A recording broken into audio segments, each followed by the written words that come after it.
भारत के एक छोटे से गांव रामपुर में रहने वाला एक गरीब किसान था, हरिदास।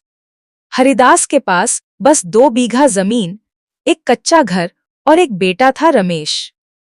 गरीबी में पले बढ़े रमेश के सपने बड़े थे, लेकिन हालात छोटे। गांव वाले कहते थे, गरीब किसान का बेटा क्या करेगा, हल चलाएगा और मर जाएगा। पर किस्मत चुपचाप अपनी कहानी लिख रही थी। हरिदास सुबह अंधेरे खेत जाता, शाम को टूटा शरीर लेकर लौटता।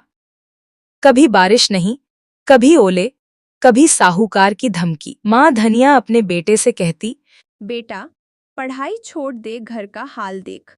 रमेश जवाब देता, माँ, एक दिन हमारी हालत बदलेगी, मैं कसम खाता हूँ। एक दिन सूखा पड़ गया, फसल बर्बाद। साहूकार ने बैल उठा लिए। रमेश ने फैसला लिया, मैं शहर जाऊंगा, काम करूंगा। पिता ने कांपते हाथों से 200 रुपये दिए। गांव वालों ने ताना मारा, शहर में जाकर नौकर बनेगा। मेष पुणे पहुंचता है, कभी होटल में बर्तन, कभी गोदाम में मजदूरी। रात को फुटपाथ पर सोना, दिन में गालियां सुनना। एक दिन ऑफिस के बाहर सफाई करते हुए उसकी मुलाकात होती है सावित्री, एक मराठी लड़की से। वित्री पढ़ी लिखी, संस्कारी और सादगी से भरी थी। वह रमेश से बोली, तुम रोज मुस्कुराते कैसे हो? मेष मुस्कुराते हुए बोला, क्योंकि मैं हार मानना नहीं जानता। धीरे धीरे दोस्ती हुई। सावित्री ने रमेश को पढ़ने में मदद की, नौकरी दिलाने की कोशिश की। दोनों एक दूसरे से प्यार करने लगे। पर समस्या थी जाति, भाषा और गरीबी।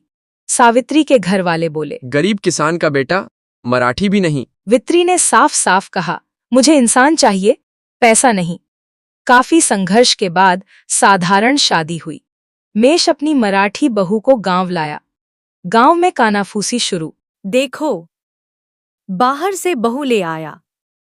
मराठी बहू क्या जाने गांव का काम। सास धनिया भी डरी हुई थी, पर सावित्री ने पहले दिन ही सास के पैर छुए, चूल्हे पर रोटी बनाई, गाय को चारा डाला। वित्री ने खेतों में नई तकनीक सिखाई, ड्रिप सिंचाई, सब्जी की खेती, सरकारी योजनाएं। बहू, तू तो लक्ष्मी है।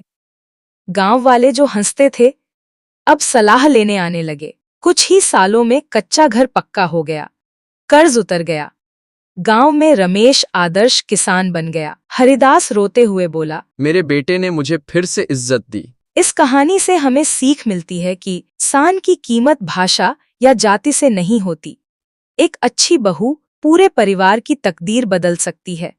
गरीब किसान का बेटा भी इतिहास रच सकता है। मराठी बहू सावित्री ने सिर्फ घर नहीं संभाला, बल्कि एक पूरे गांव की सोच बदल दी।